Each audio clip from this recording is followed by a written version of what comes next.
أينما كنا أينما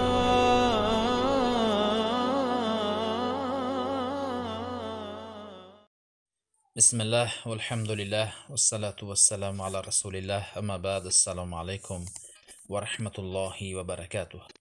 حدیث از عایشه مادرمان رضی الله عنهما روایت شده از شماره حدیث در کتاب مستدرک 3123 می باشد و در کتاب سنن بیهقی 480 می باشد. عایشه مادرمان رضی الله عنها می گویند که پیامبر صلی الله علیه و سلم گفتند ان اولادکم هبة الله لکم. پیامبر صلی الله علیه و سلم گفتند فرزندهای شما این هدیه الله می باشد برای شما. چه خیلی که الله در قرآن می گوید یهب لمن یشاء اناثا و یهب لمن یشاء ذکورا.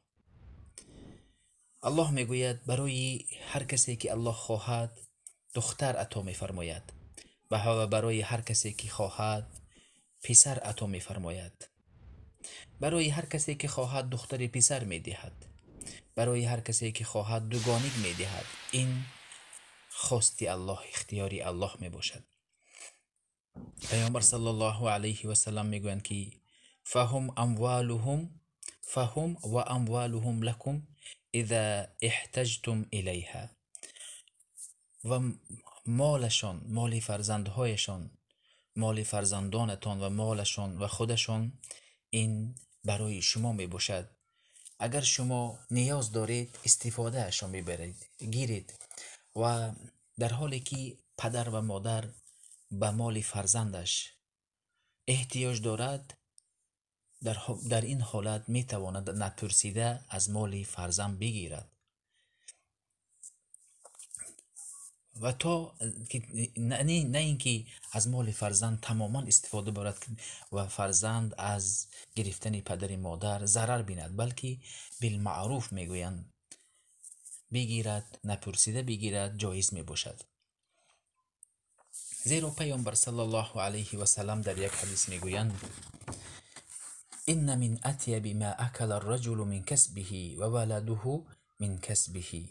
پیامبر صلی الله علیه و سلم میگویند که پاکترین طعام برای مرد این از مال کسبش میباشد، از کسبش. وقتی که طعام خورد او زندگی کرد، این بهترین رزق برای او میباشد، حلال میباشد.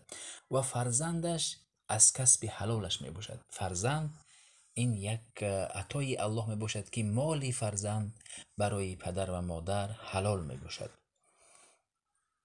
و در دیگر حدیث آمده است که پیامبر صلی الله علیه و سلم گفتند، مردی را گفتند که یک مرد به نزد پیامبر صلی الله علیه و سلم آمد، گفت ان لی مالا و ولدا و ان والدی یجتاح مالی. یک مرد شکایت کرد، گفت من مال دارم و فرزند دارم و پدر و مادر من از مال من استفاده میبرد، او چه خیر خواهد میگیرد. سپس پیامبر صلی الله علیه و سلم گفتند انت و مالک لوالدک، تو و مالت از اون پدر و مادرت می باشد. ان اولادکم من اطیب کسبکم فکلوا من کسب اولادکم. فرزندانتان گفتند این از کسب حلال شما می باشند و از مال فرزندهایتان بخورید، زیرا اگر کسب کرد کسب او کسب شما می باشد.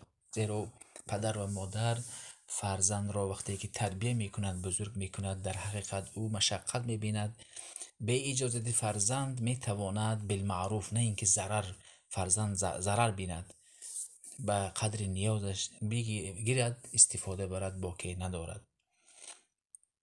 در حقیقت این سنت، این فرمایش پیامبر صلی الله علیه و سلم می باشد که مرادی پیامبر این نیست که شما و تو و تمام مالت از آن پدر مادرت، نه این طور نیست، بلکه پدر و مادر می تواند نپرسیده از مال فرزندش بگیرد و تا زمانی که به فرزند ضرر نرسد. بعضش پدر و مادر میگیرند استفاده میبرند و از نام پسرشون قرض میگیرند و او رو قرضدار میکنند و او رو بسیار اذیت میدن. نه، اینطور نیست، بلکه به قدری ضرورت میتوانند بگیرند و استفاده برند.